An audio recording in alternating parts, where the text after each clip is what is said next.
You are watching The Skeptic's Guide to the Universe, your escape to reality. Happy Friday, everyone. How you all doing? Hey, what's up? Oh, hello. Friday. So, Friday. It's been a busy week, actually. A lot of stuff going on. I had a busy week. Yeah, working. Yeah. Lots of work. So, what do you want to start with? You want to talk COVID news, space news? Just quickly, give us an Earth update on news. COVID. And I'll ask you a couple of questions. So, in the U.S., we're breaking all records. Over 200 and what would it be 70,000 deaths now. We're getting more than what was the new cases per in one day? There was more than 200,000 new cases. There was more than 3,000 deaths in one day. And we haven't even hit the post-Thanksgiving surge yet. Yep, 50 million people traveled supposedly Yeah. over the holidays. So That's bananas. But on the good end of the spectrum, we got 3 vaccines coming out. yes. I mean, probably within 2 weeks, people are gonna get vaccine in the arm. Wow, 2 weeks. Yeah, I know Yale 2 is getting like weeks. 2,000 doses next week or something. So all the frontline workers will be getting it. Yeah, I heard some reports. They were saying that, I guess like Maine said that they didn't get as many doses as they were told, and that, the people that are in charge of dispersal are saying, yeah, you'll get more. They're not sending them all at once for some reason. Yeah, right. I'm sure that, that this is a big deal. Like, it's very complicated. Yeah. But just like anything else, they'll work it out. Yeah, I'm sure they'll work it out. And of course, the anti-vaccine misinformation is already surging as well, too. Always does. Like what? What are you hearing?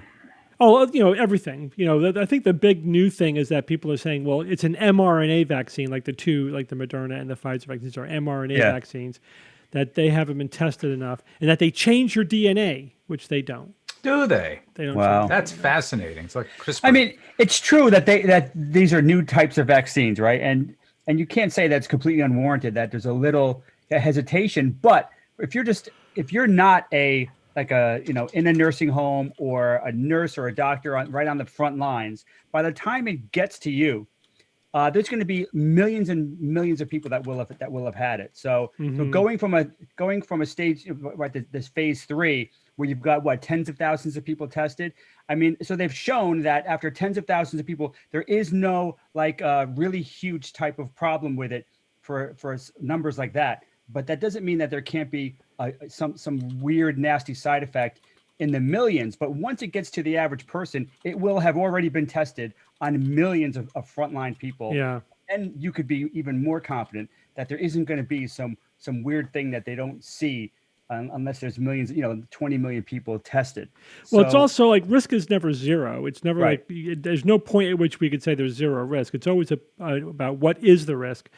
And after 40,000 people with no significant side effects, we could say, or 70,000 if you combine the two trials, that the risk is low enough that it's lower than your risk of getting and dying Right. from COVID, or Right. having, even if you're not in a high risk group. So exactly. yeah, the vaccine's going to be a game changer. It's just a matter of how quickly can we get as many people vaccinated as possible. Probably Gen Pop is probably going to be June, is what they're saying. Yeah, that's Really a little bit later than I thought it was going to be. Ooh, that would be nice. Well, once you go through all of the frontline workers, all of the high risk people, and you're just like, all right, now anyone can line up and get it, it's going to be June. Crap. Maybe they could make it happen faster, but yeah. So the other thing that happened this week that we wanted to talk about was the very dramatic collapse of the Arecibo radio telescope. Very sad to watch that. That thing has been an icon really our whole lives. That's, it's a giant radio telescope. That the one that's sort of built into the ground, you know what I mean? It's awesome. Yeah, just just a crater. Beautiful instrument. And in August, one of the cables broke, and they knew that that destabilized because the dish is built into the ground, but then you have the receiver is suspended over the dish by cables, and it has to be at the right distance, to receive the reflected radio signals. Mm-hmm. And they know just from the engineering, once one of the cable goes, the rest of them are not strong enough to hold it up. So they basically had a short window in which to repair it. Right. And they were talking about having people. So their water broke. Yeah, basically. When that cable went, the water broke. Oh. They would have to suspend people from a helicopter to repair it, whatever. But I think they just decided that they didn't have the funding / capability to do it. And then on December 1st, one of the other cables gave away. And then once that happened, it was a cascade effect, right? Because the rest of the cables were not able to hold it up and just completely collapsed. Now, conspiracy theorists are already debating on how that was even possible. It had to be a controlled explosion, that the government's in on it, and there are nefarious forces at work here. I thought it was 5G. Mm-hmm. Yeah, of all people, who would want, who benefits, right? Oh, Steve, also you blogged about that Faraday cage for your router. People are my God. This may be the dumbest thing of the week, but we can preview it a little bit. So this was going around the interwebs. I think I saw it on the Skeptic subreddit that on Amazon you could buy a Faraday cage basically for your router, for your Wi-Fi router.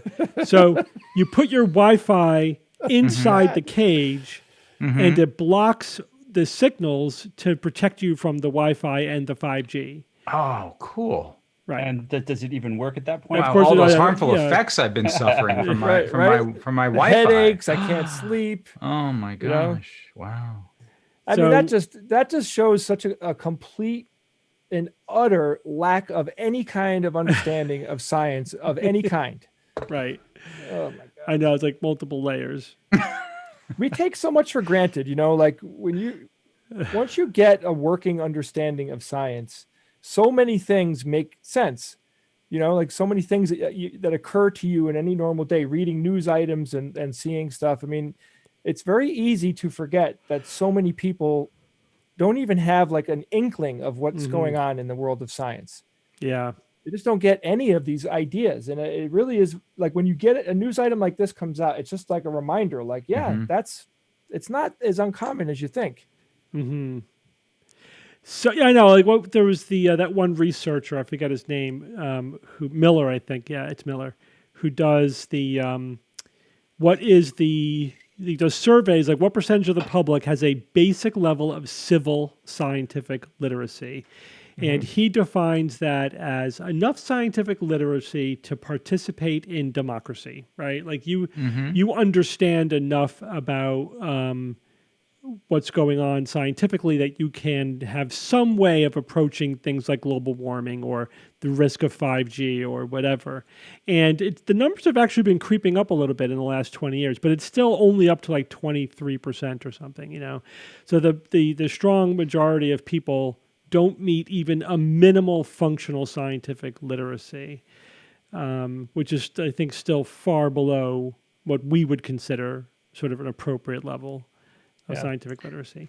So basically, almost the system or the society essentially holds them up, right? Even in their own ignorance of science. So despite that, they're still able to, you know, have a job, function, you know, clothe themselves, put a roof over their heads, and do the basic things, you know, that you can live at least somewhat comfortably. Yeah, I mean, you could have. I mean, they're not out there trying to rub two sticks together to figure out how to get a fire going.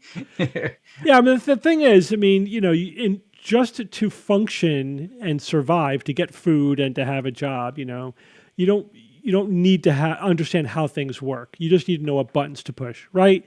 Right. It's how to pay for something. Yeah, I mean, I often refer to that as sort of the monkey level of understanding of something, not to be disrespectful to monkeys, but it's basically like you learn. Like we all, I'm sure, and this applies to all of us, right? It's not like we all learn subroutines. Yeah. So we all are on some. This is like the Dunning-Kruger thing. We're all on the curve somewhere about some topic, right? You don't necessarily understand everything at a deep level, but like with using Windows, right? Most people just sort of memorize how to use their computer, but don't really understand how the computer works. And I think that's a really good analogy. Like, but wait, do you mean how it works, like from the chip talking to the GPU? Well, there's different levels, Jay. I'm talking about they have no effing idea.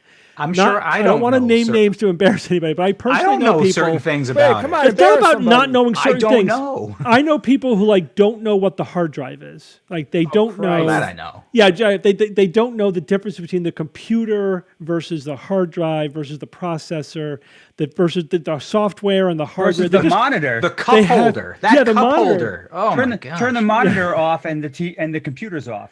Right. Or they don't understand that the monitor is not the computer, right? Sorry, Mom. But hope she's not listening to this.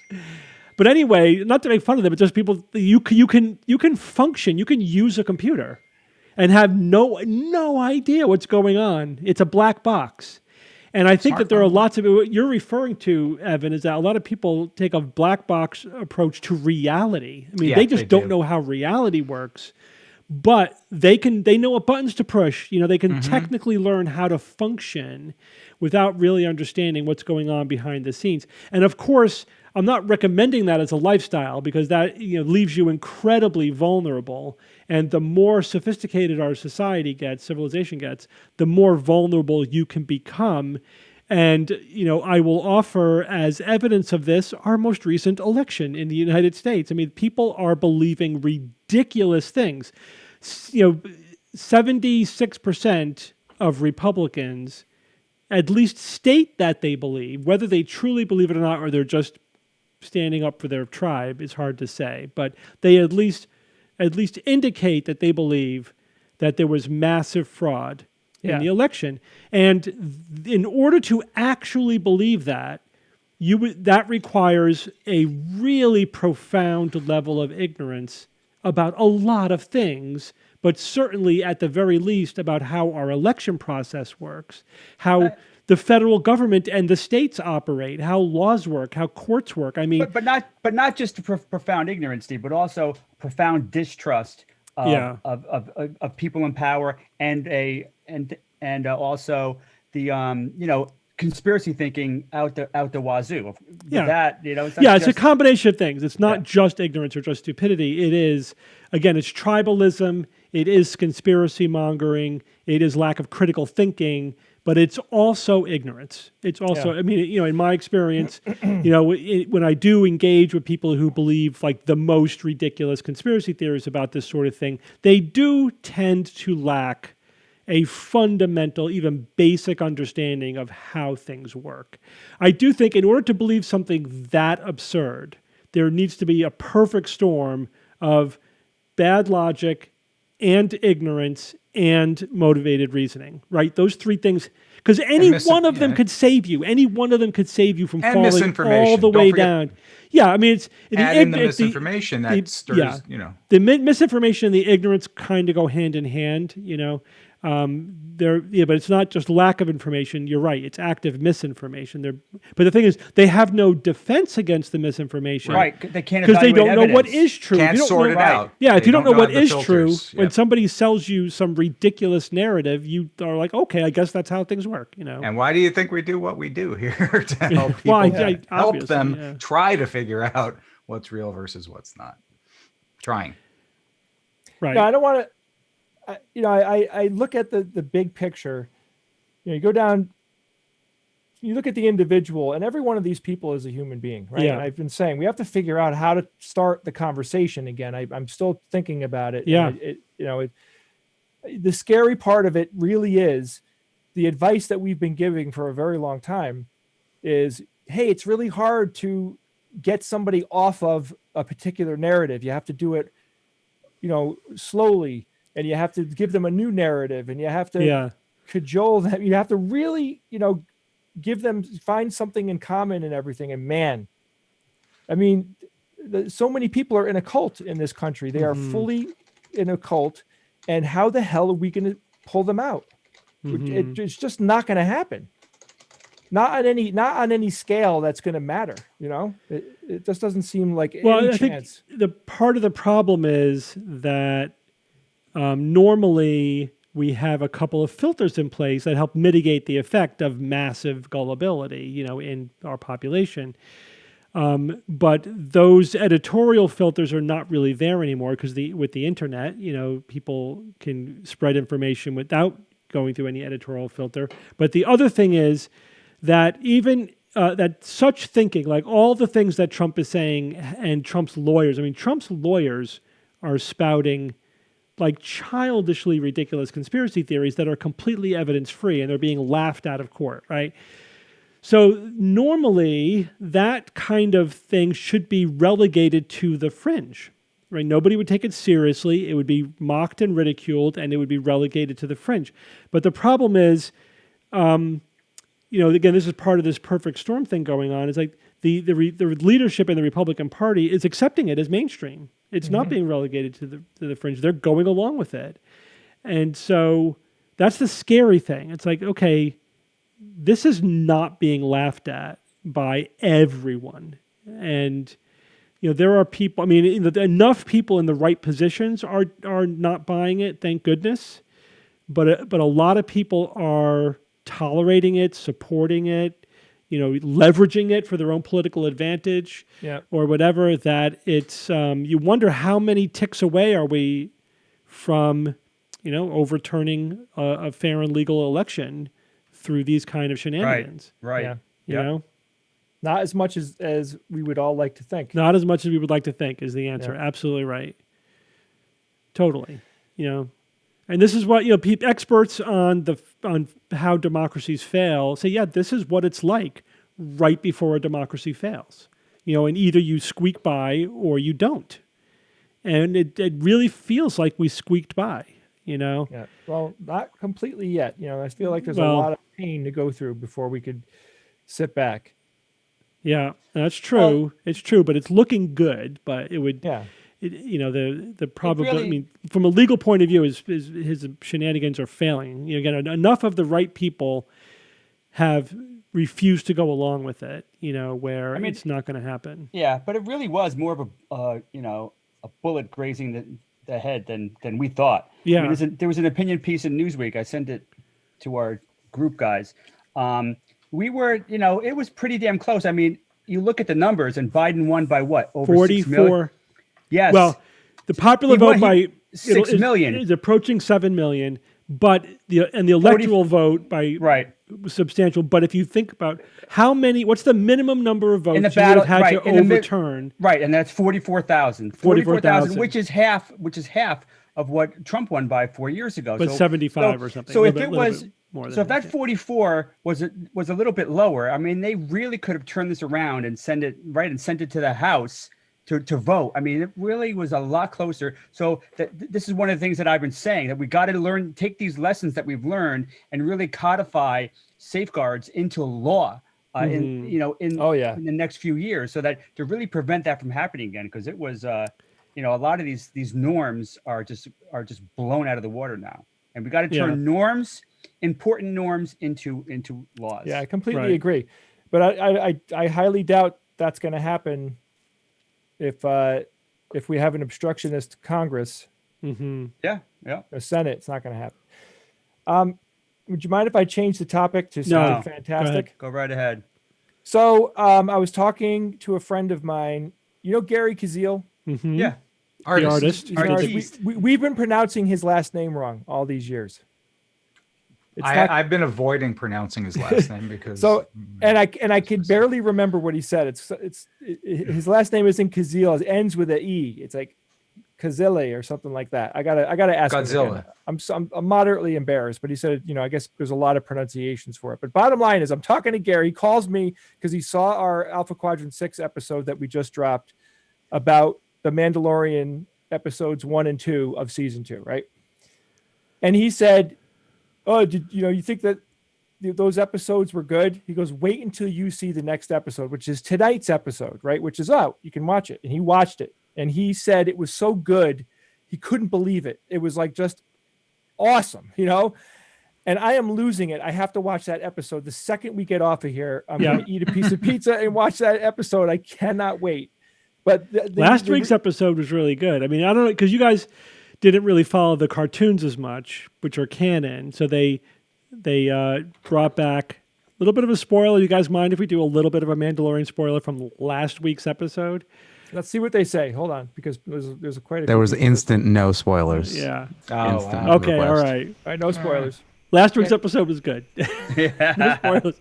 When the season's Here's how it over, all ended. bets are off. So Yeah, you have until the end of the season. Then we Yeah. got to talk about it. But I'll just say that they are interweaving the plots from the cartoon series, which were very good. Yeah. Very good. That the best Star Wars storytelling has been in the cartoons Yes. until Mandalorian, and that's because Mandalorian is the same kind of storytelling as the cartoon. Don't call them cartoons. What the animated whatever. animated Yes, story, animated's animated better. features. That make Cartoon you feel better? sounds like Bugs Bunny. As awesome as Bugs Bunny was. As a fan of Star Wars, going back to the beginning of pretty much my biological life, how old was I when it came out? I was very young. It was the perfect time. I was a kid when Star Wars Episode 4 came out. But as an adult, I've come to really appreciate both Star Trek and Star Wars as very high quality science. Typically, it's good, very good science fiction. I like the universe that Star Wars is in, but I haven't really liked much after Episode 6. I didn't like episodes 1, 2, and 3 that much. Now there's some good parts, but there's a lot of it was very difficult. I really didn't like the last 3 movies that came out. I mean, They were horrible. Yeah, I just, universally just think that they were meh. But why is The Mandalorian so good? What is it? I mean, the storytelling is very good. It's not this save the world, fast-paced business. It isn't that. Mhm. It's more of, it really does have like an old school TV show, serialized TV show vibe to it, which we all agree. Right. They probably followed some classic, sort of more traditional storytelling Yeah. patterns that they expanded on a little bit. And, with the story of the Mandalorians and, certainly the Yoda character and everything, it just fits nicely. It does. It's a nice fits. presentation. And they steeped it in the Star Wars mythology, which is really missing from movies 7, 8, and 9. Oh, yeah. The Mandalorian reeks of Star Wars. It has Star Wars. I know it's weird to say Episode that because it 9, is Star Wars, but we've seen Star Wars movies that don't really hit it. This hits it so perfectly well, just from little details like having the stormtroopers, I think it was episode 2 of this season, say something identical to stormtroopers that said something in Star Wars movie 5. They literally like he's just bringing up things that we recognize so deeply. So it's a smart, very, very smart storytelling, and the visuals are amazing. To balance things out, and have you guys been watching Star Trek Lower Decks? Some people are mentioning it in the. Yeah, I saw a few. Where can that be episodes, watched? and I like it. I like them. Yeah, I watched most of the first season. It's entertaining. I like it. How many episodes are out? I think the whole first season is out. And where can you watch it? Is that 10? Where can you watch CBS. it? CBS. Oh, it's part of that subscription package. Okay. So I have one complaint about it, and that is they don't stay true to the premise. They flinched off the premise. The premise is we're going to follow people at the bottom of the Star Trek ladder, right? Yeah. These are the lower decks. These are the schlubs who are repairing the food synthesizer. Right. You know? The ones that get addicted to drugs and other things. And they immediately violate the premise, by having these characters interacting with the captain and be going on away teams missions, with the first officer and being way too involved.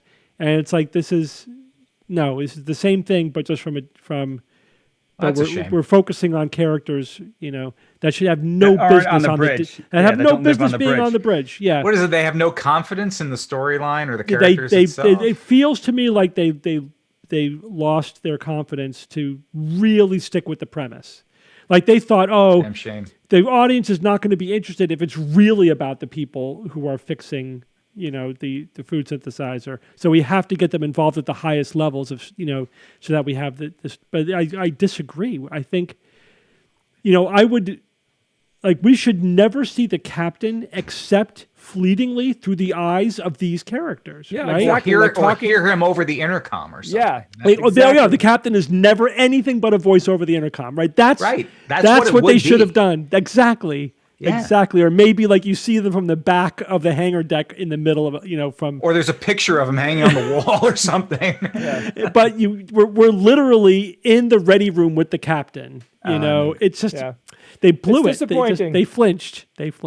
Yeah, but when you got these alien planets that you're in orbit around, should we stay in the engineering subdeck 3? I mean, they needed, that was their premise. They needed to make it work. Right. They needed to make it work. They sat around and said, we're going to show Star Trek from the people who, are literally swabbing the deck. It was a psych. It was shoveling the coal into the furnace, that kind of stuff. Yeah. But I wish they did it, because I think after thinking about it, it is funny. There is so much there that they could riff on. Yeah. But they couldn't do it. Whatever. It's still, it's entertaining. I mean, it's not a game changer. It is, but that's my complaint, right.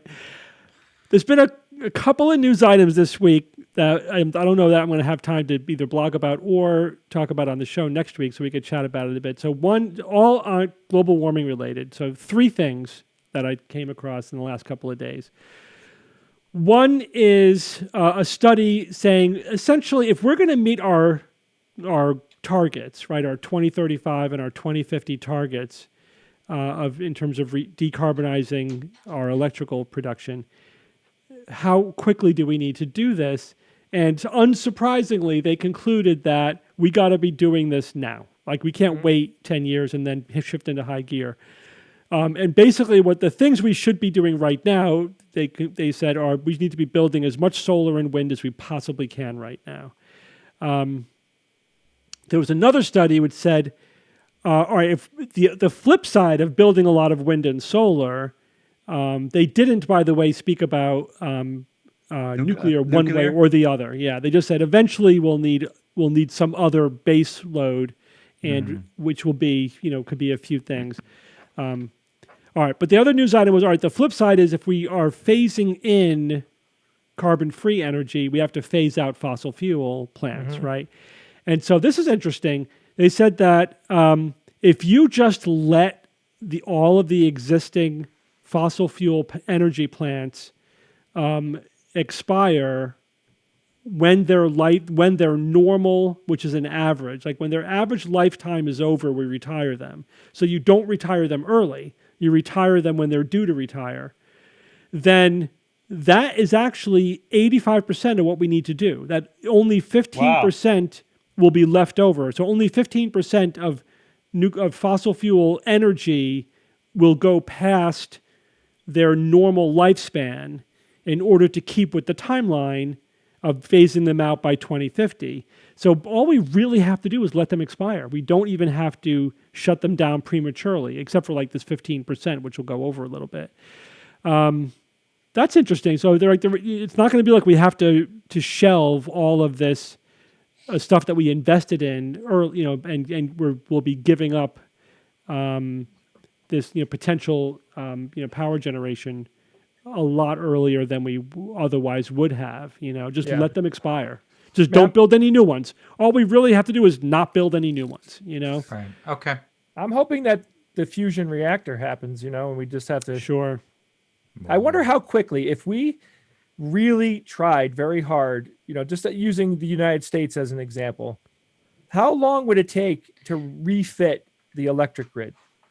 You mean like if it were a COVID-like response to it, in which all no, hands because on our COVID deck kind of well, Ev, our COVID well, no, but response, I mean the idea of a COVID-like response, balls. all hands on sorry, deck, did I get the say army that? involved, Yeah, like the way that they put treated all World of our War II. right, Yeah. put all of everything we have into motion to make it happen. Yeah, go. Yeah, I think it would take some effort if you're gonna like retrofit like solar and wind into our grid. My understanding is that it would take some effort, much more effort than say dropping in like fusion. When fusion becomes viable, dropping that in.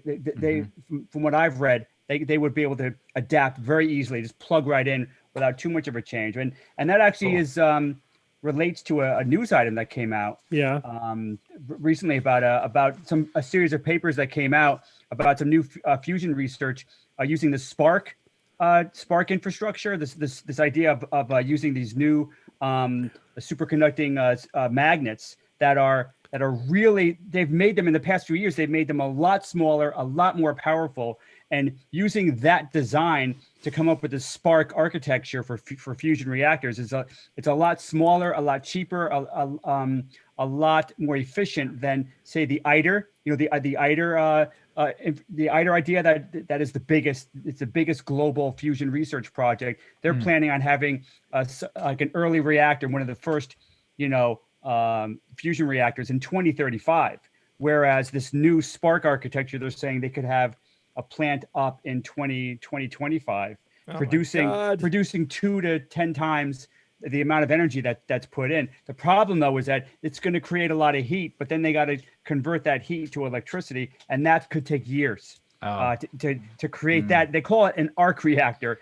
I mean, what do you mean? I mean, isn't that the whole point for it to make heat? But yes, it is. That is the whole point. But it depends how you're looking at it, Jay. The real point is to have excess energy produced over what you put in. So that's when fusion is happening. And if you have that, that's great. That's the first big, most important step. But then yes, you got to convert that heat to energy. What about boiling water? I mean, we've like, is this? I don't know. Of course, someone like me, it's so easy for me to be like, why don't they just heat up water and collect? Flip the switch. That's how all power plants work. Yeah. Whether you're whether it's nuclear fusion or nuclear fission rather, or burning coal or whatever, it's all boiling water and steam is turning a turbine, right? Yeah, but if it's hydroelectric, the water's turning a turbine. Or if it's a wind turbine, it's a turbine. Yeah, but don't they develop this alongside it? Like, isn't that part of the structure of it?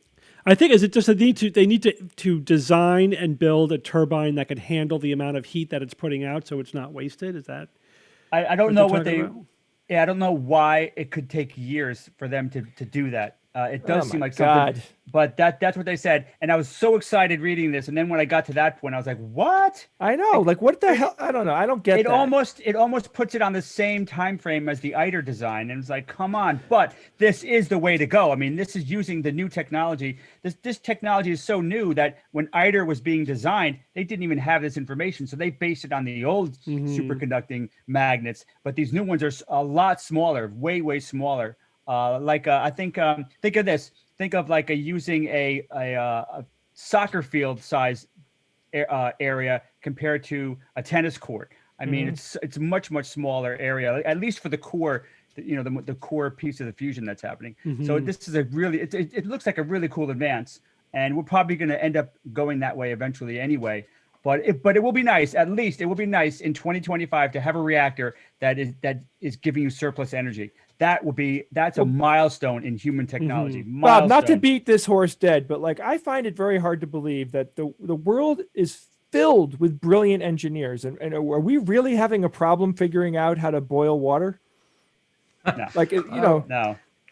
But no, I don't mean boiling water, but I mean, are we really figuring out? Is it really an engineering feat?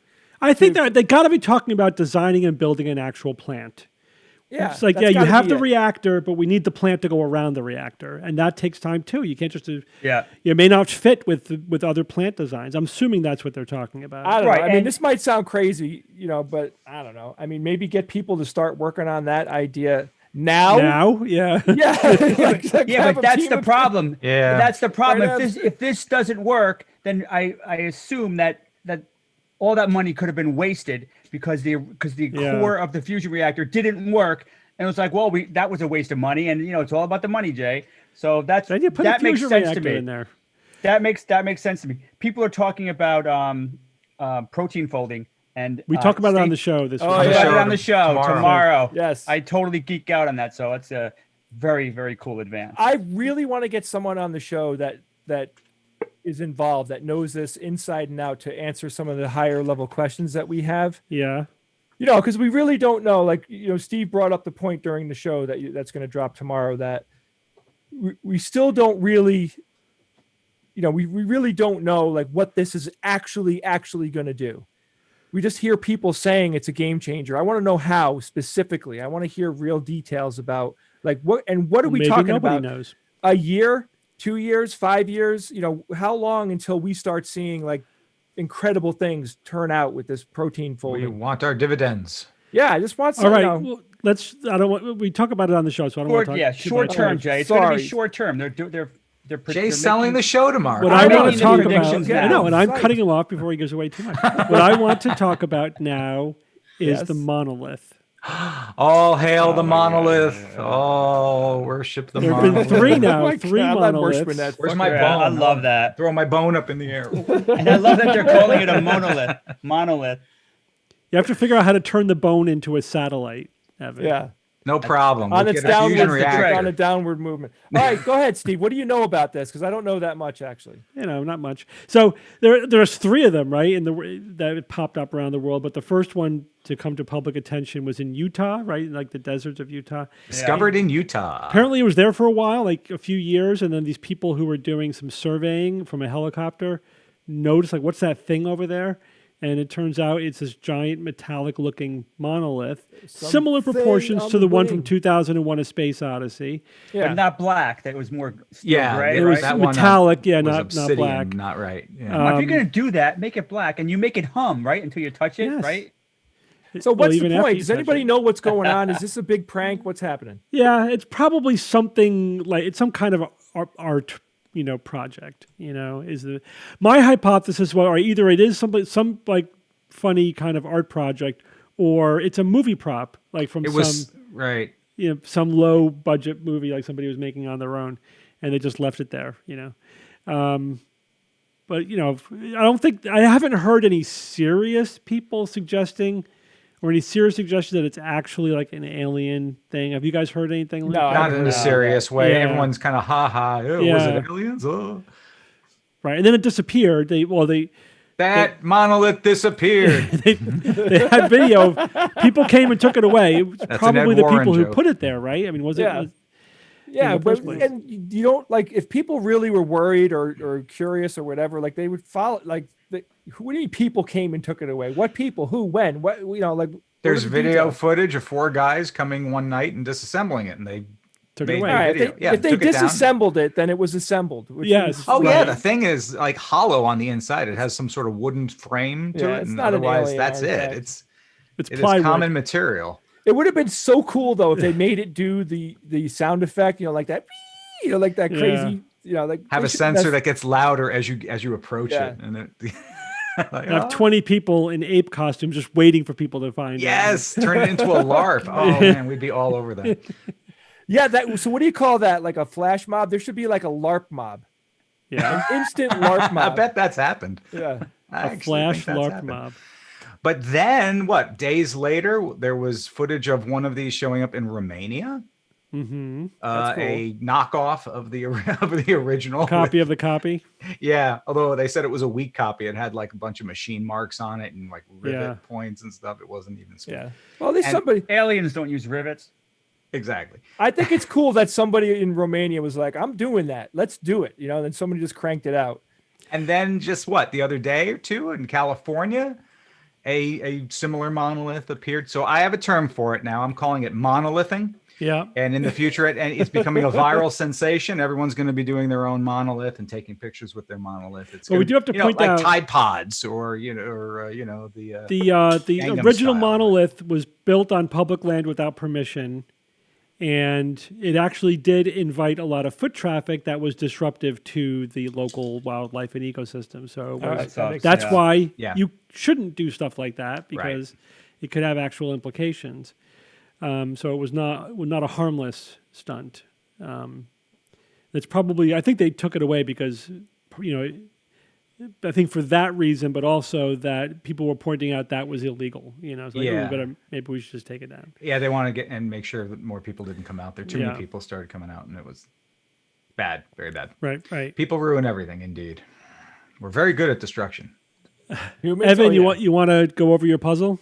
Yeah. Sure, yeah. Even though half the internet guessed it correctly already, I barely- even guessed it on my own without I cheating. barely even had to go over it. Now, pension class: 2 + 2 = fish, 3 + 3 = 8, and 7 + 7 = triangle.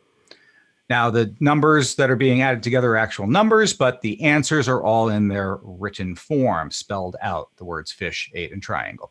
And what you must do, see, is you take the second number in the equation of each of these, and you mirror it, flip it around, overlap it, and that's the shape you get. You get the shape of a fish if you go 2 + 2. So here's the 2, you switch it around, flip it, and then overlap it with the original 2, and you get something that resembles a fish. Same with the 3s. Flip the second 3 around, invert it, put it on top of the other 3. You get the number, something that looks like the number 8. And 7 and 7, flip the second 7. You get an upside down pointing triangle. Mm-hmm.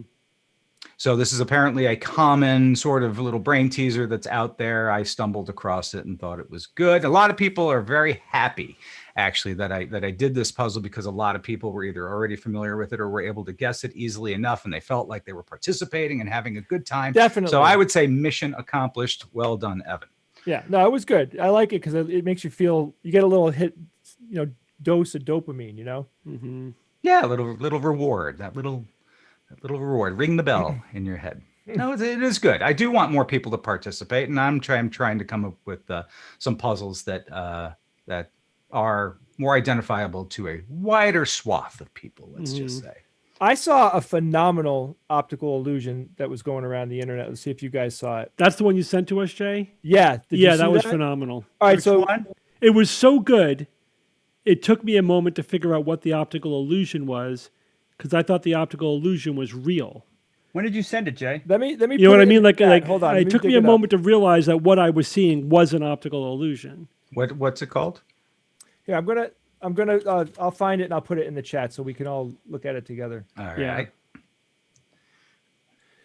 It's really good. Yeah, it's one. It was. So this was it the worked actual very email. well I on sent me. the email to Steve, and Steve said, "Jay, you can't send me an email like that. You got to identify yourself so I know it's not spam." Yeah, well, Jay's email's like, That's true. "This is awesome," or "Check this out," and a link.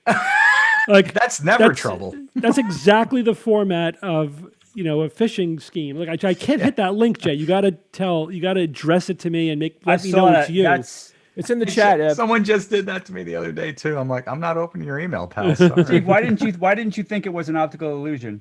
I'm just saying it was so compelling. I thought that the movement was real. Yeah. Oh, I totally did too, Steve. I'm like, wait a minute. They're fudging. Yeah, This like is too good.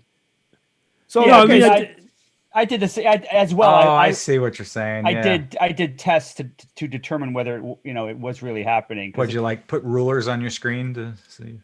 Well, kind All of. right, so listen. Let's talk it through because I just think that, because the audience, people. Can they see this? Is there a way they can see it? I linked it twice in the chat, but people listening to this, we might have to just cut this out, Ian, because it's too visual. No, okay. But I'll put we it, have a. You could put Ian. You could put it in the window there. yeah, I'll I try did. to add it. I linked it. No. I mean, I'll put it so we can all see it. Everybody. can Okay. see it. So you have basically two circles that are spinning, just like the outline of two circles. It's like a mixture of blue and yellow, and everyone will see it. And then there's arrows in the middle that are pointing in different directions. And your eye thinks that the circles are moving in the direction that the arrows are pointing, but they're not. Because the arrow means something to you. Intellectually, the arrow means something, and your brain, your eyes are superimposing movement. Oh my God. Like, how does that happen? But it's not because of the arrows, Jay. What is it? But there's no change to the spinning of the disc. The circles don't change at all, Bob. It is the arrows. The arrows. No, it's not. It has to do. Then? It has to do with the borders of the circles, the outer border and the inner border, and how they are colored. That's what's causing the illusion. That's the understanding I got. The arrows are just telling you which direction you should be seeing it moving. Oh shit! And they're also Let me a see distraction. again. Let me see. So there is. You I'd should like see to it see now. it without the arrows. Okay, I can see it, Ian. So what's happening, Bob, is that they're changing the shadows that are around the outside of the circle. The outside and the inside. Making them thicker, thinner? That's so subtle. It's hard. It's subtle and it's hard to see even when you know it. But that's I gotta look at it on my. Yeah, I'd like to computer see it now. without the arrows. Yeah, that would be no. Just arrows would not do that to your head. No way. You mean it wouldn't get you thinking in a certain way? No, It would not be nearly as dramatic as what we're That's seeing. not suggestion. That is a visual processing illusion, right? Then why have the arrows? They're redundant. I think it's they're a just showing- distraction, so you don't notice what. I think it's meant to be a distraction. I think it enhances the experience. I'd like to test it by removing them, but it's still just very powerful. It's like informing me what I'm supposed to be seeing. Yeah. Like interpreting it for me. Well, you could block out the arrows. Yeah, I'm going to try to block out. You could do it with your fingers. I'm doing it like on my monitor. Just put your fingers Steve. over it. Yeah. Actually, Ian's doing it. Guys, I read it. I mean, I think they were put in there so that you were less likely to see how it worked. Oh, there you go. Well, they got smaller. It still works. Oh my God. You know what I mean? It still works. Interesting. Of course. Yeah. My brain. Look what my brain is doing to me. I really think it's really cool. I think that's such a cool it's a great one. phenomenon. Again, another reason to question your detection of reality. Right? Still not the coolest visual illusion I've ever seen. What's your favorite? I saw one in a lecture where you have a globe, a rotating globe made of red and green dots. Mm-hmm. Right? Can you imagine that? Yep. A bunch of dots. They're red and green, and it's three-dimensional, and it's a rotating globe. And then they change the shade of the red and green, so they make the red darker and the green lighter. At some point, they're the exact same shade. So if you were looking at them in black and white, you wouldn't be able to tell them apart. Now, don't some people have trouble distinguishing reds and greens? Yeah, but that's not what this is about. Oh, okay. So, well, what happens? Your eye still changes the colors or something? No. So what happens is you have this rotating globe, and then when they reach for you, it's a different point for every person. That's why they have to slide it up and down. When you reach your equilibrium point where your black and white image of that doesn't distinguish between the red and green dots, then it collapses into a two-dimensional swimming picture, and then it re-pops out as a three-dimensional picture. But and it actually never changed? No, well, they're changing the shading of the red and the green, but it's always changes the same. The dimensionality. No, they did not change. It's always the same in terms of like. Okay, but the color does something to it's the colors tell you how your brain. Yeah, but I'll tell you. You're not going to guess how it works. How it works is the part of your visual processing that gives three-dimensionality to a picture is seeing in black and white. Right? The color vision does not provide three-dimensionality. Only the black and white vision does. So when the red and the green are indistinguishable in black and white, it can no longer create a three-dimensional image out of them. Oh. Even though you're still seeing red and green, it doesn't matter. The color vision. So that's how they prove that that's the case. That it's the black and white pathways that give three-dimensional, meaning to the picture, and not the color pathways. Does that make sense? Yeah. Yeah, but now I'm dying so to see it. your color vision is two-dimensional. Your black and white vision is three-dimensional. So if you saw a grayscale image of the rotating dots, at one point, the light gray and the dark gray would all be identical medium gray, and therefore you would lose all the three-dimensionality. Right. Okay, so suddenly you lose your three-dimensionality. Yeah, it collapses, and you just see these swimming dots, and then it pops back out again. I want to see that. Yeah, it's very cool. Very, very cool. Queued up for next week, maybe. Yeah, I've had a hard time finding it. Because it was in a lecture. I can't find it. Yeah. Yeah. I wonder if the guy that did Richard it, Wiseman Steve, might have invented access to it. It was a woman. She did. It was a neurological paper. They produced the illusion to demonstrate the effect. Ask Richard Wiseman. He's gotten access to all kinds of illusions. Yeah. Maybe he knows about it.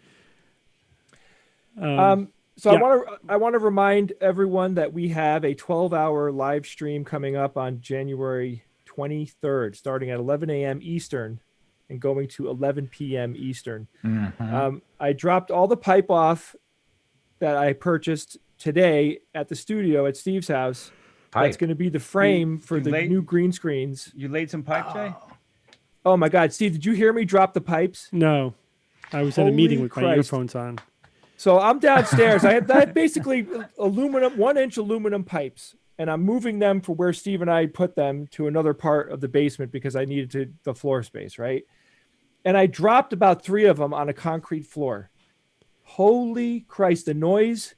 I literally was like, it rattled my cage. It was an unbelievably loud noise. Did it rattle your Faraday cage? I was so pissed that I did it too. I got instantly shocked and angry. It was like, oh my God, holy man, you don't want to hear that. Oh my gosh. That reminds me of a quick story. My friends Too late. Go ahead.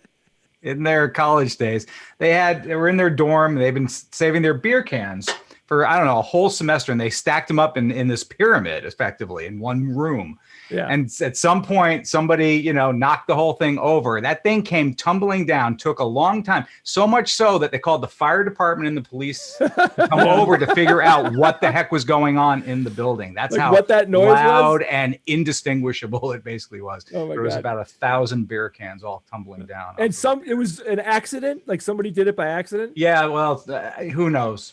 I don't know what the exact story is. So, Evan, there was 1,000 cans of beer on the wall, and then they started to fall. Pass one down. Take one All down. Right.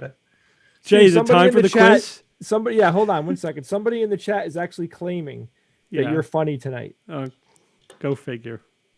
What, like he makes you laugh? I'm funny every night, Jay. You just don't notice. I don't know. It's above my head. It's above my pay grade. All right, let's do the quiz. Ian is going to prep everyone for the quiz. There is something special about the quiz tonight. Yeah. There's a couple of special things about the quiz tonight. Let's see who notices and who gets involved. So it's darkenergy.games. If everybody wants to head over there, the link is in the chat, but I'll post it again. Darkenergy. We get the special link. Games. Yes, I'll give us the special link as everybody's joining. Super special link. So I'm not trying to be a jerk about the surprise. So what Frank, the developer, has worked on, I made a couple of requests because, I know that the 12-hour show is coming up. So we have one thing that's supposed to be working tonight is that you can create an account on the game. So you can have a scoreboard because we're going to keep track. So if you create an account, you will be added to a leaderboard that we're going to create very soon. Yeah. Let's just wait for people to join. Do you want to watch the Arecibo Collapse? Let's watch that while we have people join in. See, I think that's this one. There's no audio. I'll provide the audio. Well, there is audio, but it's just a crashing noise. Yeah, we muted it. Oh, that's terrible. Tractor beep. Oh, look at that. And then when it all settled, you heard someone in the background say, "Oops." I didn't do it. That sucks. Now, that was the static camera. There's also some drone footage, which I think is coming up right next. So they're just waiting for it to happen. I remember it from the movie Contact. They That were was my monitoring it first because they were dream. figuring it was going to blow. Yeah. I With- mean, why with didn't they do a drones? GoFundMe? I would have donated to that. I mean, that's why GoFundMe exists for shit like this. You know, like, come on. Yeah, who Well, I think it knows? would- The other component here was not just the money, but the risk to human life. Apparently. Yeah. That's what robots are for, So this is the drone Oh. footage. right? Wouldn't you want robots on jetpacks up there working on Yeah, this? yeah, I Oh, this agree. is the best. Yeah, this is the better one. Snap. Ooh. Oh, look at that. The Oh, watch out. Well, you don't want to be on whole that. thing starts shaking like, oh. Twang. Oh my damn. gosh. So this is the stuff out of my nightmares Mm-hmm. that I'm like in some, That's- cart suspended on some. Oh, me too, Evan. Trust and, me. When we I went was- down our first trip to Yeah. Australia, when we went down the mountain in the sky view, Yeah, me and Jen were just like, on that cable. oh, that was torture for me. Oh my gosh. Of course, she and I, the two people with panic disorder, are literally in the worst possible seat, The very front, which was the very end. Yeah, we were Right. Oh, forget it. nothing in front of you supporting you, just the death staring you in the death, I face, know. essentially. Looking into oblivion out off some Oh my mountain in God. Australia. All right, so let's do the quiz. Are we ready here, Ian? What do you Yeah, think? so we'll do a countdown for everybody to click. There's 400 and some odd people. So when I count down, you're gonna click synchronize everybody. If it says it's too late, just play along with the page, but it should be fine. Here we go. 5, 4, 3, 2, 1. Click. Nailed it. Yes. Another Go ahead small and post- victory. Ooh, dopamine release. Post the Yay. delay in chat if you've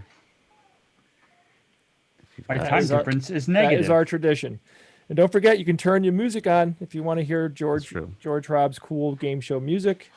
unless you're Steve. Da, da, da, Unless da, you're Steve, da, right. da, da, da. Oh boy. Yeah, there we go. Everybody's Ian, Here did you come- notice that I upgraded my internet in my house? well, I do have an issue with connecting to one of the computers, but I didn't notice. Why? What do you have now? Fiber or something? No, it just got the next Okay. level up. I always Oh, just get excellent. like whatever the highest business internet is because That's for, good. That's for the Yeah. studio. So now we're about 1,000 down and 40 up. Whoa. Yeah, so that's good. 40 up is good for what we're doing. Well, that So was a- another A conversation that you and I gigabit had per this second week, Steve. down. Yeah, Yeah, yeah, that's that's way more than we Holy need. Crap. It's Like, we so were- asymmetrical. They really should, for business use, they Yeah, really well, should right. give more up. Yeah, because it's physical lines. Like fiber, I think can be like one, but the Yeah. cable they only ever prioritize for downloading. fiber. Yeah, fiber's the next way. If anybody says too much delay, just play along, or too far behind, I believe it says. Just play along with the screen. It'll be desynced with the video. Wow. You can go ahead and start. Here we go. Someone in British Columbia gets 1,000, 1,000. Yeah, that's 1,000 not- up, 1,000 down. Yeah, That's amazing. moly. Gigabit. That's good. All right, let's do this. Here we go. Starting. Eyes. What type of Yeah. animal is a barramundi?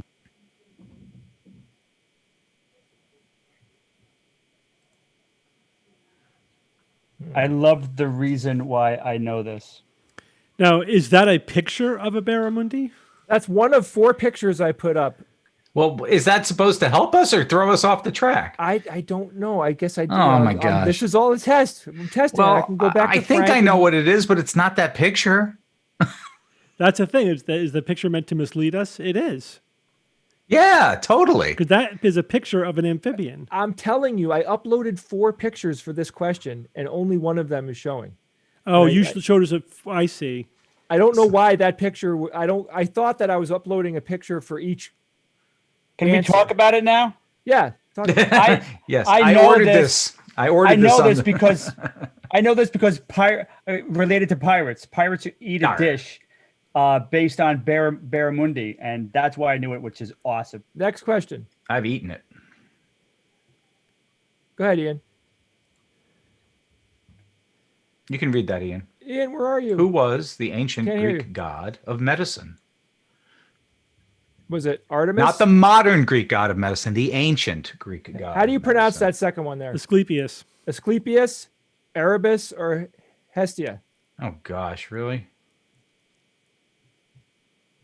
Yes. I thought Asclepius. Steve would know this. think I did know this The one. last second. Did you know that the the two wings in the snake and the thing, the caduceus is Right, not. that's wrong. It's wrong. It's never was the symbol of medicine. The U.S. Army my made a God. mistake that got perpetuated for 100 years. It's the staff of That's the Asclepius, which is a single snake around a staff with no wings. So where'd the second snake come from?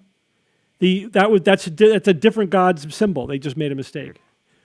Sorry, All right, here we go. cut out. Sounds like Go copyright. ahead, I'm Ian. back now? You're up Okay, again. I'm back. Hey, Ian. Which of these chemical elements is heavier than iron by atomic weight / mass? Carbon, hell. potassium, gold, or manganese? Manganese. where's It's not that the That's a answer, I just like saying manganese, it. man. What's that? What movie is that from? What? It's a manganese. Manganese. Caddyshack, remember? I'm disappointed. It's probably this one. Yeah, Come on. I gave Yeah, you some yeah. It's info easy. there, Ian. I got it.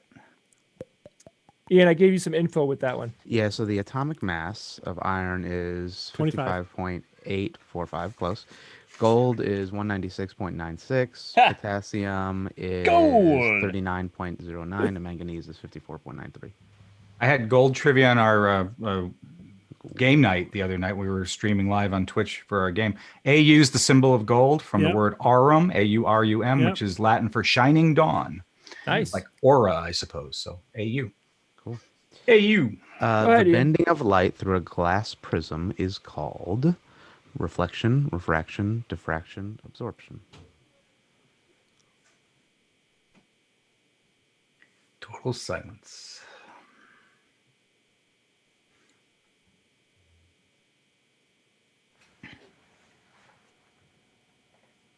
Refraction. Yeah. Yes. I shouldn't have said that so fast. Now, yeah, it actually ended now. Okay. On my And now. and it ends early for you guys for some reason. Okay.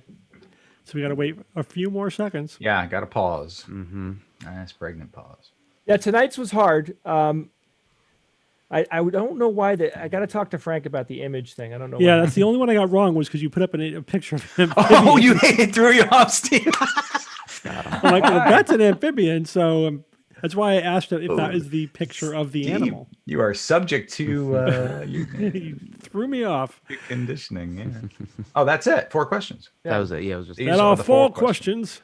full yeah. stop the game. Let that. All right, let's see how we did. I got the serpent wrong. All right, so let's see here. The SGU got 75% correct. So we all got one wrong. Is that how it came down? Would seem so. I got one wrong. Well, don't forget, I created the quiz. Bob, Bob's did you not get 2 even wrong? Oh, sure. Fred Bremer got 100%. Fred. So Hungary and Mali and United Arab Emirates, South, Emirates. they got it. They got 100. Good job. Good job. Norway, who had 10 people, got 67.5% No correct. way. Argentina played the game and got 0 correct. You will do better next time statistically, I promise you. I love that. Let's see here. Argentina. Yeah, So don't cry. That was a hard one. I knew that the atomic weight one was Nobody got basically Thank you, super Ian. hard to get. Let's see. Let me zip down to that question and see how people did on that one. How'd the frog one. Well, most people got that right. Yeah. Interesting. Oh. Not most, a plurality, but not a majority. 42%. No, they got it right. Which Yeah, I don't but- think the accounts weren't activated yet, not implemented yet. Okay. I don't think. Okay, yeah, we'll have it next. But This is all more testing people for got Asclepius right. That's probably not how you pronounce that. Gold was easy. Yeah, that was high. And refraction, that was a high percentage. Thanks for helping me test, everybody. Yeah. Sure. Somebody wrote, "Don't cry for me, Argentina." Yeah. Yeah. That was Steve's joke. The chat is so freaking funny. I just love reading it. Yeah. it's good. One day we'll just sit here and read the chat for 20 minutes. Right? They have to entertain us for. Now, Yeah. Ian, if Oros is gold, what is Argentina? Argent. Silver. Argent. Yeah, Silver. Argent, yeah, definitely. Silver. Yeah. F you go. isn't FEs. No, that's Yeah, iron. in one of the first D&D games I played, that was the name of a gold dragon that we didn't know Silver was a dragon. dragon. It was a silver dragon. Sorry, silver dragon. Yeah, that's why it was his name was Argent. Argent, but he was a human walking Argent. around with us. And then I remember when we found out, and I'm like, oh my god, Yeah, that's like playing a werewolf and your name is Lupus. You know, or Lupin. Right? his name is Wolfie. As soon as I heard that, Steve, I'm like, werewolf. That reminds me of you guys were playing D&D with Larry about, I don't know, 30 years ago. And one of the characters, one of his characters that he brought in, the name was Nadir, and I knew it had to be a bad guy because Nadir means low point. So the opposite of summit. He's Right. to be or zenith. Yeah, he was a bad guy. I knew he had to be a bad guy, Nadir. So that was good. Our bad guys were the Mals. The Malchisantes, they were the best, man. Right. So I do want to bring up that the physical actor who played Darth Vader, Yeah. has passed away. David Prowse. Yeah, Prowse. He was good. So he was also in a couple other movies that you might know. He was in The Clockwork Orange. Mm-hmm. And Julius the bodyguard. Yep. if you look at him on IMDb, man, he was in a ton of movies. He just was working his whole life. Yeah. And there, you look back on Darth Vader, and we discussed this, right? I don't remember. Where did we discuss this on the show, Steve? Yeah. Tomorrow. We talk about it tomorrow. We had a longer discussion, but basically, we're talking about the idea of what was more important to Darth Vader. Was it the voice that was done by James Earl Jones, or was it by the physicality of Prowse? And we get into a little bit of a discussion about that. So you'll hear the show tomorrow and get the details. But it's an interesting. There's thing to one think right about. answer, by the way. But it is something interesting to think about because it applies to other stuff, right? Yeah. So, like as an example, when you play a video game, and keeping in mind, some video games are just as or a lot more expensive to produce than a giant Hollywood movie. They cost hundreds of millions of dollars to make. They're really high-end video game, right? Ev, they're no joke. It's a very expensive so like endeavor. the Fallout games. Each one of those games is a movie. I mean, they're hiring, celebrity voice actors and, the everything. In fact, they have to do far more production than in a movie because they have to account for everything that could happen in the game. You know what I mean? Yeah.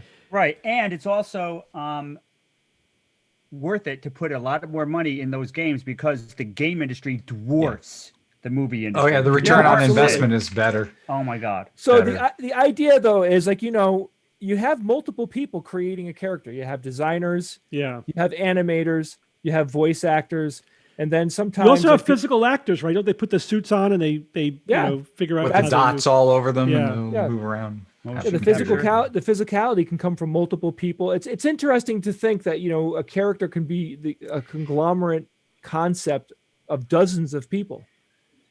I read an article suggesting, and we'll tell you, like Jay says, we talk about on the show tomorrow, the voice of James Earl Jones versus the acting of David Prowse in the character. Someone made the argument, though, that you have to also throw John Williams a little bit into the equation because it's the music. It's the Darth Vader. It's the everything. Imperial The breathing. Death March. Yeah. I mean, It's the editing. It's all of it. so it's a lot. Gestalt. And that was kind of the point. It's not just one or two things. There's several layers that make the Darth Vader character exactly what it But is. you guys have seen the cut of Star Wars with Prowse's voice and not Yes. James Earl Yes. Jones' voice. That's pretty profound. Doesn't have the Plans are gravitas. aboard this ship, and we have to find. I mean, you could tell that he's trying to sound, like a villain, Yeah. but he just didn't have kind it, of. and it's not, I wouldn't, whatever. He just- almost delivered it as if he knew this is, they're not going to use this. I'm just giving the lines No, for but the he cues thought- for the other no, actors. No, he completely thought that his voice was going to be Darth Vader, and he didn't find out until I think the freaking premiere. Yeah, but Holy Jay- moly. But even with the muffling of the mask, he still thought this is they're not going to be any dubbing. What's that called? ADR. Voiceover. ADR. Yeah, I mean, Yeah. I don't know if they, I mean, you would think that they would have had him go back in and re-say everything, but I don't know. Who knows what Prowse thought? You know, I know that he thought that he was the voice of Darth Vader until, you know, I think until he saw the movie, which pissed him off. It was a big deal. But whatever. But he must have had mixed feelings. Whatever. Yes, I would be pissed if I thought I was going to be the voice and they dubbed over my voice. But I mean, James Earl Jones' voice as Vader. It was it's just perfect. Vader is not Vader without that voice. I am sorry. You know, they considered to bring in Orson Welles originally for the voice, but they decided against it because they said people will say that's Orson Welles. Yeah. But nobody really knew. You know, I mean, James Earl Jones had been in movies and things, but he certainly was not an Orson Welles type of level. But you know, I wish that they had footage of James Earl Jones doing it, because I would love to see like what direction he was getting. You know, did he really read the script and understand the intent, or did he get a lot of directing? Because, you know, like, you know, I make no secret of the fact that I just don't think that Lucas's directing is phenomenal. It's not. He's just not, you know, a profound director. He's not a good actor director. Yeah. So I you know, his Mark Hamill said that he would give them directing tips like, I want more or faster, you know. But that's, you know, a highly trained, skilled director like gets into the psychology and really helps the actor get there in lots of ways. There's a lot of discussion and a lot of, you know, it's not so direct. You know, you're not supposed to tell an actor, I want you to be angry here. Like, the actor needs to hear things like, you know, in this moment, you know, what do you think is going on? Because I could definitely see that, you know, the blah, blah, blah. You get them to come to the conclusions on their own, and it makes the performance better. I'm going to assume no, Jay, and because if you know the story about Lucas and Star Wars and how harried he was in putting that movie together and was being pulled in a million different directions, delays, over budget, and everything going on, I don't know that he would have had the physical time to sit down with him and be able to do that. He probably put it in the hands of somebody else. Yeah, maybe you're right. Another director could have done that. Because, you know, they were falling apart on the special effects. You know, they were supposed to have the movie done in like 2 months or something, and almost none of the special effects were finalized. But and they had to re-edit the whole thing. Oh yeah, I love. If you haven't seen it, watch the video that goes over the original version and then the re-edit, and which is like his wife, Lucas's wife, helped a lot with the re-edit. She did the re-edit. Yeah, why they made the changes that they did, and it makes so much sense. It's a real insight into like the storytelling, you know. All right. Do you want to take a couple questions? Sure. Ian, you got some lined up? Yeah, let me grab those. Where were they? They disappeared. Okay, question for the Rogues. Are you going to do, Celeste, Identify the Metal by How It Melts game during the 12-hour show? Identify the metal by how it melts. I don't know if we're going to be melting metal. What is the? I had that. I don't have a forge. Questions the other day.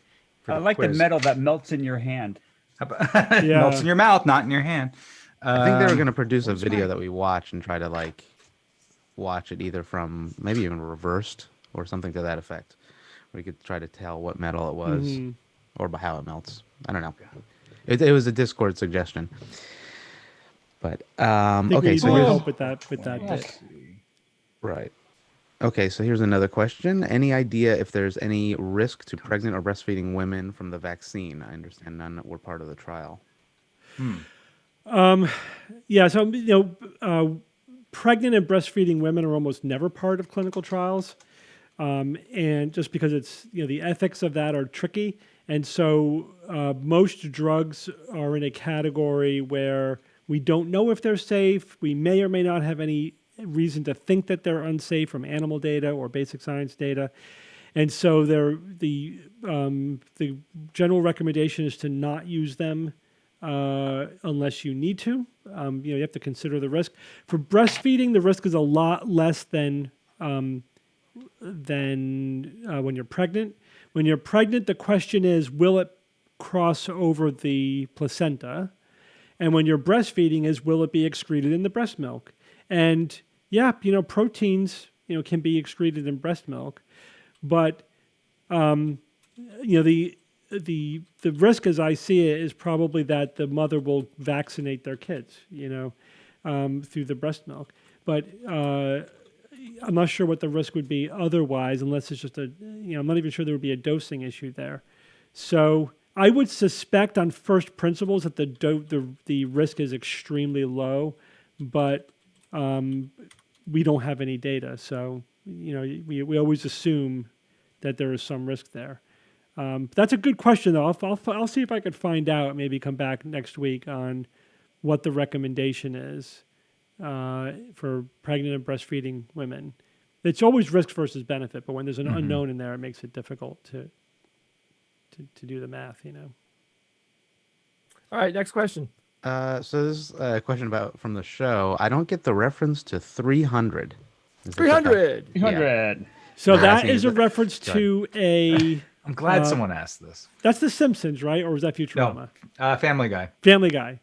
Family Guy. It was one of those cartoons. One of the 3 cartoons. Family Guy. Oh, that's right. It's Family Guy where they're calling up a movie time. Like you get your tickets on the phone through an automated system. It's not anyone. Isn't it Marlene Matlin, who's the deaf actress? She's trying to use the movie phone feature. Was it her? I don't remember that part of it. I believe that's right. And that's why when she tries to ask for the time for the movie The Last Mimsy, the recording says, "You have answered 300." Yes, you've chosen 300. Because your movie 300 will be starting at 7:50. Yeah, that's where that was from. The quote unquote joke that the automated recording could not figure out what it was she's saying because she has yeah because of the speech issue. But it takes on a life of its own. Doesn't matter. Yeah, at one point, it must have been Evan or one of us said it.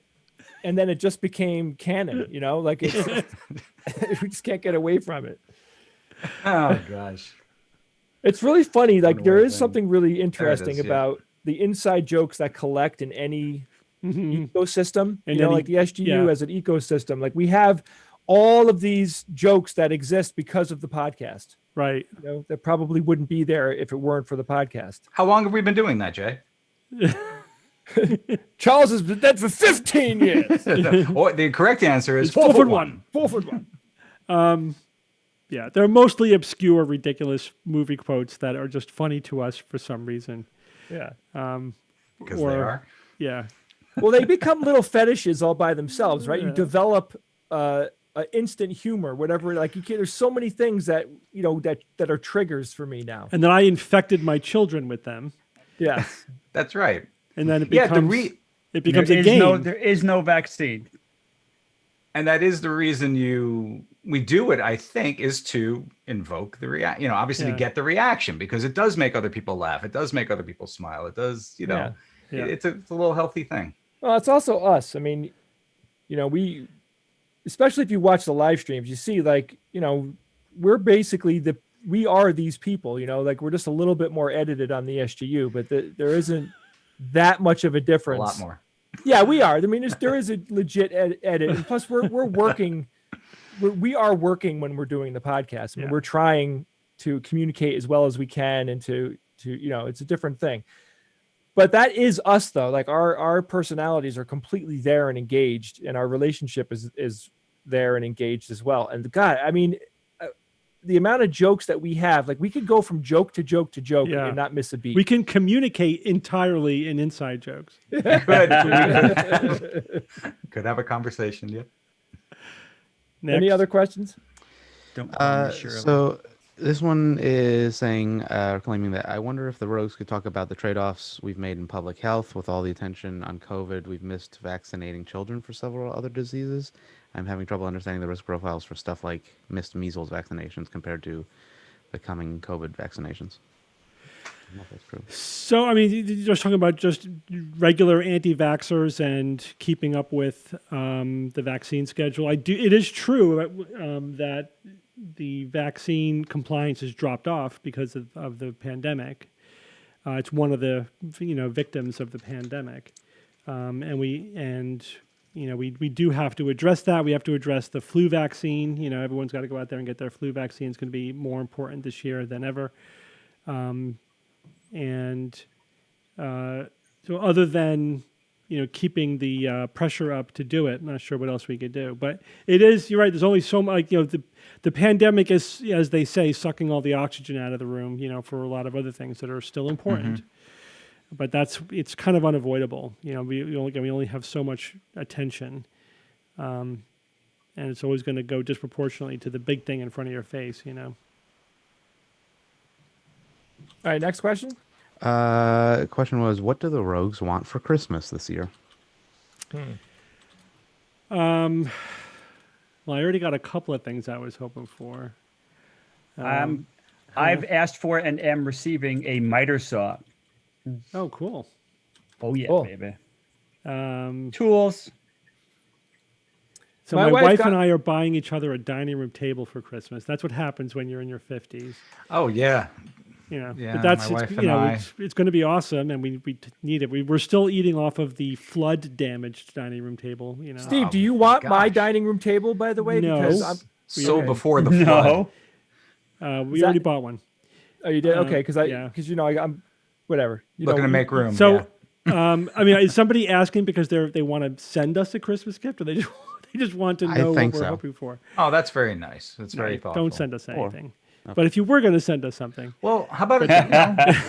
It should Look, be you can give the subscription to gift of Patreon. subscription. Sign up as a patron, or Yeah, increase your that's patron true. level, or give somebody else a gift that you can ask them. Let them be a patron to the show. yeah, I mean, That'd be a good way to express it. I would rather have you be a patron than get me an awesome blaster. yeah. Or a lightsaber from Saberforge with the crystal and the red. Yeah. We have our. I mean, Yeah. what's so funny is I like, won't don't- mention the fact that I've been really into Damascus steel recently, which is a complete non sequitur. But I don't want, and everything I want is so expensive. I just don't buy. I mean, I barely Yeah. buy things anymore. I buy things for my kids. That's it. I was just telling these guys, like, before we started the show, I was just tooling around just to see, like, what are the coolest swords that you could buy out there. And there's the one that I really like costs $10,000. But I really like it because it's worth $10,000. I'll take swords for 10,000. I'll take swords for 10,000. Yep. Which sword is it, Steve? It's this one guy does does fantasy sword reproductions, and he reproduced the sword. Actually, it's from a fiction that I'm not familiar with. The sword is heron print blades. That's the name in the story. That's what it is. But it's just completely exquisite in every detail, and also I like the sword design, just sort of ergonomically as a fighting sword, and also so there's always there's multiple ways to evaluate swords, but broad brushstrokes, it's like, how is it as a functional sword and how is it as a work of art? And this one hits both out of the park. I don't Looks like good, swords kills that good, maybe it's all good. heron mark blade. Somebody wrote in the Wheel of Time. That's it exactly. Gorgeous. Have you ever seen the reproductions of that sword? They're absolutely gorgeous. But they also look like something you would actually want to fight with. You know what I mean? Whereas you look at some swords, like, that's pretty, but would you really want to take that into combat? Not Some that this is going to ever jewel-encrusted happen. thing? But if Steve, send me a link. I want to see that. yeah, if it doesn't look functional, it takes away something from it. You know what I mean? Because it's a sword. It has to first and foremost be a sword. Yeah, but I mean, you're buying it more as a piece of art than you are. You are as a- 100% buying it as a more. piece of art. But what I'm saying is, as a work of art, it needs to look like a functional sword. That's what I'm Okay, I saying. hear what you're saying. And then you need the suit of armor to put it, next to. It becomes. And if you could pull it off the wall and use it during the zombie apocalypse, all Yes. the better. If, all if, the it- better. if it's a backup weapon for your zombie apocalypse, all the better. Yeah, that's why it needs to be made of high carbon steel. Right, exactly. Well, my $10,000. Yeah. My wife told me my Christmas present because it's coming on Monday, and whatever. When you get to my age, doesn't matter. But she bought me a treadmill, and I'm like, I'm Treadmill. at that point where, like, I gained so much weight over this goddamn pandemic that my Christmas present became affected by this pandemic. Wow. Seriously, think about that. Like, Christmas to me is dealing with the aftermath of this horrible pandemic. God damn it. Yeah. And treadmills are not cheap. There's so A many good things treadmill I would have preferred to have except my fat ass and a treadmill. You know, like right, having like a lightsaber. Oh yeah. Guys, can we Choices. squeeze in one more question before Mandalorian? I mean, before we have to go. All right, let's do it. Well, Oh okay, my gosh. two things. An update two. from last week was we just hit above 50 on the top Patreon for Yes. podcasts. Awesome. Thanks, awesome. everyone. But then we Wow. slumped back down to actually right on 50. So we were like at 48th. And then Well, it's we always slumped the back end down of the to month 50th. back step, you know? Right. It's always Yeah. 2 steps forward, 1 step back. Exactly. It's always painful, though. Oh, we just dropped 60 patrons, you know, in one day. But then it comes back, you know. But yeah, we're closing in on the 4,500, which is where we upgrade our audio equipment. And then 5,000 is when we do the 24-hour show. 24 hours. 24 hours, All man. in one sitting. I don't even. So it's very doable. If anybody hasn't become a patron, please Yeah, we're, consider you know, patreon.com/skeptics. we're closer to that than we were to the 12-hour show 6 months ago. Yeah, that's true. That's true. Yeah, I mean, Think about it definitely. that way. You know, becoming a patron helps us expand our reach and do more with the SGU. And you know, there's possible things in the future of the SGU that Yeah. patrons can make happen. Use your imagination. But anyway, because I've sworn not to say anything. But the point is, though, in a time when the world is really in need of critical thinking, you know, Mm-hmm. God, wouldn't you love it if we had enough money to literally pay for someone to be a lobbyist for critical thinking in the government, for education and for critical thinking? That to me is the holy grail. Well, there's a lot of things like that that would be like the next notch up of what we could do. You know what I mean? I think we're working hard at getting a lot done. You know, we are you know, obviously we've been expanding the content that we're putting out and what we're doing. Ian has been a fantastic addition to our infrastructure and sort of building around his skill set. A lot of what we're doing, but it's yeah, we just the more you give us, the more we'll do. That's the bottom line. You know, as a community.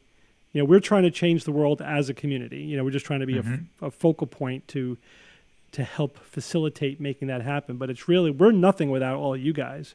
Oh yeah, You know? no doubt. Steve, somebody said, what if we hit the 24-hour patron threshold before the 12-hour show? Would they become? No, we'll do the combined? 12-hour show, and then we'll schedule a 24-hour show for like 6 months from now or something. You know, that just means that's when we schedule it. That's not when we do it. Yeah, I hear you. Yeah. Flip the flip.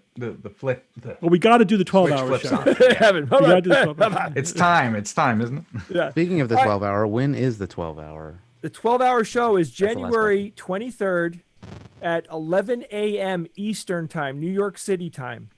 And we will run for a solid 12 hours. Mm-hmm. And it's, you know, we have a lot of awesome things planned. There's going to be audience participation in many places. And, you know, I'm re-outfitting the studio right now because we're going full green screen, which is a huge effort. Aluminum pipes. I hurt my back today doing Jay, you never go full green screen. We're going full green screen. That's it. That's what order you came All down right. from executive, which is you. Yes. And Ian and I are getting together at the studio next week to start making the magic happen. So this is it. Mm-hmm. So guys, have a great week. Do something nice for friends and family. Make somebody smile this week, because that does change the world. I keep saying it, and it's I just believe it. I very, very strongly believe that, you know, we can make the world a better place just from treating people well. Mm-hmm. So do it. Do something special. Anything. Help someone with their groceries. Clean something that your wife has been bugging you about, or put up those drapes, for crying Reach out to loud. some people you haven't spoken to in a while who you missed. Yeah. Contact them in masks and hand Yeah, sanitizer. Evan's got it all on. Man, you are just prepared, Ev. Look at this guy. Or, you know, That's with Christmas coming in, This, I understand these make a wonderful gift. You know, if Yeah, you well, just the- are looking for something to get somebody. The hardcovers are no longer available. Yeah. You can get the soft cover, which I has got the mine. new As the chapter. bonus chapter. Yeah, I got mine's back there. Yeah. Yeah, right Bob's there. got the soft cover. I got the soft cover. We back have here. some hard covers in cold storage that if we might be persuaded to send to people. Yeah, To Steve, sign if you and want, I send to highly people. encourage you to send books to people if they want to buy them, Steve, because I am Yeah. never shipping another goddamn thing for the rest of my life. So Well, maybe hear. we'll give one or more away during the 12-hour show for some, accomplishment or something. The top Okay. of the leaderboard. Oh, that'd or be good. whatever. Yeah, absolutely. Yeah, sure. Steve, someone asked And if they that's can come pick those up in person if they want to. at the is studio. that Ravenclaw you're wearing today, Steve? Yes. Long live Ravenclaw. nice. You Steve's Absolutely. What a Steve's geek. wardrobe supplied by Ravenclaw. All right, guys, have a good night. Everyone out there, have a wonderful day, night, wherever you are, whatever you're doing. We'll see you guys. You can listen to us tomorrow, and we'll see you guys next week. See you next time. Bye, guys. Good show. Skeptic's Guide to the Universe is produced by SGU Productions, dedicated to promoting science and critical thinking. For more information, visit us at theskepticsguide.org. Send your questions to info@theskepticsguide.org. And if you would like to support the show and all the work that we do, go to patreon.com/skepticsguide and consider becoming a patron and becoming part of the SGU community. Our listeners and supporters are what make SGU possible.